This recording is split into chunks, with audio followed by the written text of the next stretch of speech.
বিসমিল্লাহ ওয়াসসালাতু ওয়াসসালামু আলা রাসূলিল্লাহ ওয়া আলা আলিহি ওয়া সাহবিহি ওয়া আম্মা বা'দ। এটা আগে শুনতাম যে আমাদের কিছু পেশাদারী মুআল্লিম নামের তারা এগুলো করতো আমাদের দেশ থেকে যারা আসে, এর অনেক প্রতিবাদ হয়েছে এগুলো সম্পর্কে। এর বিপরীত অনেক প্রচারণা চালানো হয়েছে, আমরা মনে করছি এগুলো উঠে গেছে। তখন দেখছি যে অন্যান্য দেশ থেকে বাইরে থেকে যারা আসেন ইনাদের সাথে এগুলো তারা আরও জড়িয়ে রেখেছে যাতে করে তাদের এই ব্যবসার ইস্যুটা নিশ্চিত থাকে। এটার সাথে মাসআলা মাসাইলের ঘুণাক করেও কোনো সম্পর্ক নেই। সম্পূর্ণ ভুয়া একটা জিনিস তারা বানিয়ে রাখছে, ওইটা নিয়েই তারা ব্যবসার একটা অংশ যুক্ত করে।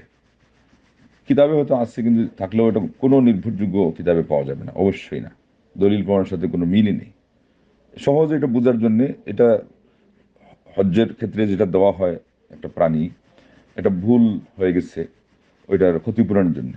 সালাতের ক্ষেত্রে এটা আমরা ধরি, তাইলে একটা ওয়াজিব ছুটে গেলে আমরা সহযোগিতা দিই।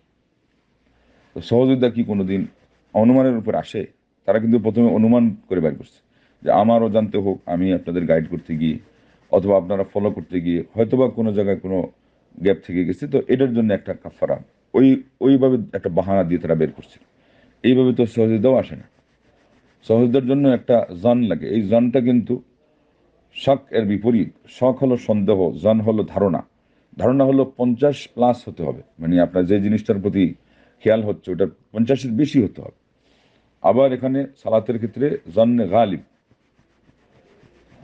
বলাই দেওয়া আছে, মানে সেটা যেন আরো ওই সন্দেহের বিষয়টা আরো ঘনীভূত হয়, আরো ভারী থাকে ওই পাল্লাটা।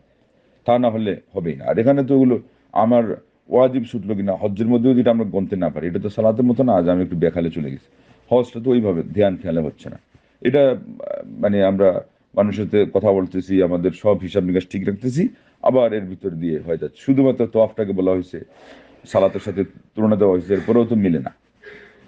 ওটা মানি হলো যাচ্ছে সেদার দিকে দৃষ্টি থাকে, কিন্তু আমরা ওদের ইয়ের বাইরের দিকে দৃষ্টি দিই, কি তোয়াফ বাতিল হবে? কোশ্চিন কালেও না। এই অবস্থা যেখানে এতটুকু মিলও নাই, সেই সাথে আবার যেই কারণে ওটা আসতো এটারও কোনো মিল নেই, সম্পূর্ণ বিপরীত একটা বাহানা ধরে একটা ভুয়া একটা কথা তুলে মানুষের উপর দিয়ে একটা চাপাই দিচ্ছে। এটার কোনো ভিত্তি নেই। আলাদা এই ধরনের কোনো দম নামে যেটা দেওয়া হয়, এবং এখানে যেটা বলা হচ্ছে 15 দিন, বেশি হলে শুকুরানা, এই যে এখন এগুলো সব একটা তারা শব্দ বাড়াইছে। সে 15 মাস থাকলো, শুক্রানা হিসাবে আল্লাহ রাব্বুল আলামিন তার পুরস্কার দিবেন। সে এখানে থাকছে, নিজে ওই দিক থেকে উপকৃত হবে। এখানে জরিমানা দেওয়াচ্ছে নাকি এটা ভাড়া দেওয়াচ্ছে? এটা ইয়ে না, ভাড়া দেওয়াচ্ছে, ভাড়া দিতে দেওয়াচ্ছে এবং জরিমানা দেওয়াচ্ছে যে হ্যাঁ কেন তুমি থাকলা, আর নাম দিচ্ছে শুকরানা। এগুলি হলো অতিভক্তি চুরের লক্ষণ। তোষামুদ খুশামুদের শব্দ অনেক সময় দিনের ক্ষেত্রেও ব্যবহার করা হয় মানুষকে প্রতারণার ফাঁদে ফেলার জন্য। আল্লাহ হেদায়েত করুন, এদের কথায় কান দেওয়া যাবে না।